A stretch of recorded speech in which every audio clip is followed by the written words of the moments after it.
Atos capítulo 14. E vos anunciamos o Evangelho para que destas coisas vãs vos convertais ao Deus vivo, que fez o céu, a terra, o mar e tudo que neles há. Versículo 15. Sob a guia do Espírito Santo, a dupla missionária continuava sua jornada evangelística.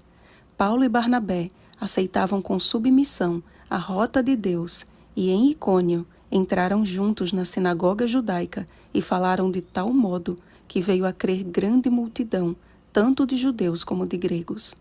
Paulo mesmo escreveria mais tarde aos Efésios que a nossa luta não é contra pessoas, e sim contra Satanás e seus anjos. Efésios capítulo 6, versículo 12.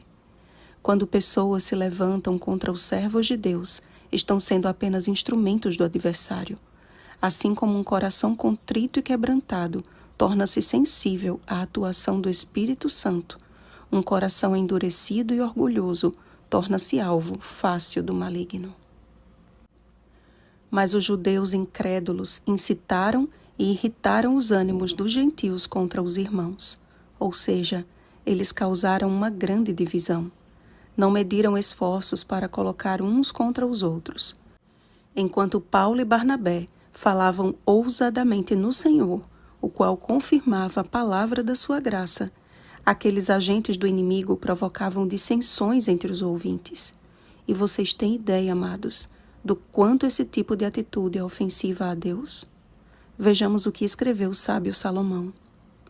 6 coisas o Senhor aborrece, e a 7ª a sua alma abomina: olhos altivos, língua mentirosa, mãos que derramam sangue inocente, coração que trama projetos iníquos, pés que se apressam a correr para o mal, testemunha falsa que profere mentiras, e o que semeia contenda entre irmãos.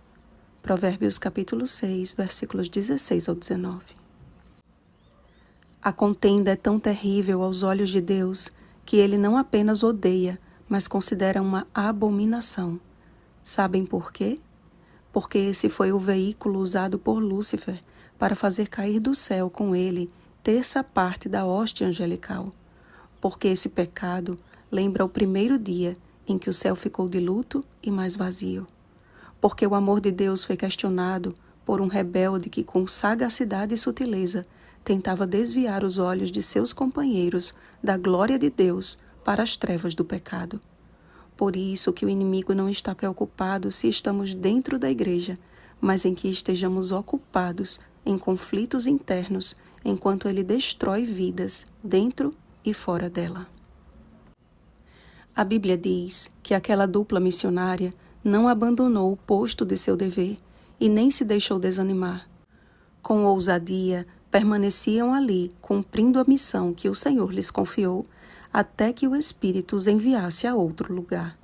Ameaçados de morte, eles fugiram para outras cidades onde anunciaram o Evangelho. Este era o grande objetivo na vida daqueles servos do Altíssimo: anunciar o Evangelho. E deve ser o nosso maior objetivo também, meus irmãos. Precisamos ser luz na vida das pessoas e não trevas. Muitos há que pensam estar servindo a Deus com uma vida de mediocridade espiritual, disfarçada de jubileu eclesiástico. Anos de igreja, amados, não é sinônimo de santidade, mas agravante de responsabilidade. E eu falo isso por experiência própria.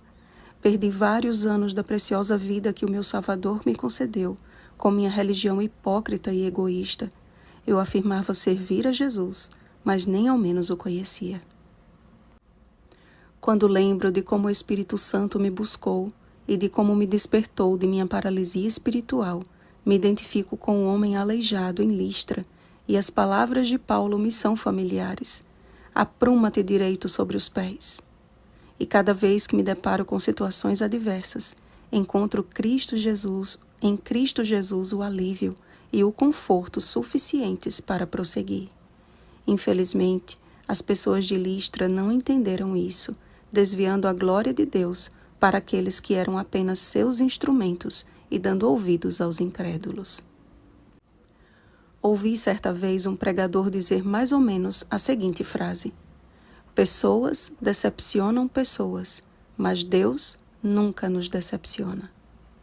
Mesmo que estejamos buscando conhecer melhor a vontade de Deus em nossa vida, a fim de colocá-la em prática, ainda assim falhamos. É do próprio Paulo a famosa declaração: porque não faço o bem que prefiro, mas o mal que não quero, esse faço. Romanos capítulo 7, versículo 19. E quanto mais avanço na jornada cristã, mais percebo o quanto eu preciso desesperadamente da graça de Jesus e de sua justiça. Enquanto isso, Deus me chama e chama você também, para que procuremos nos fortalecer uns aos outros e não torcer para que o outro caia, tendo em mente que, através de muitas tribulações, nos importa entrar no reino de Deus.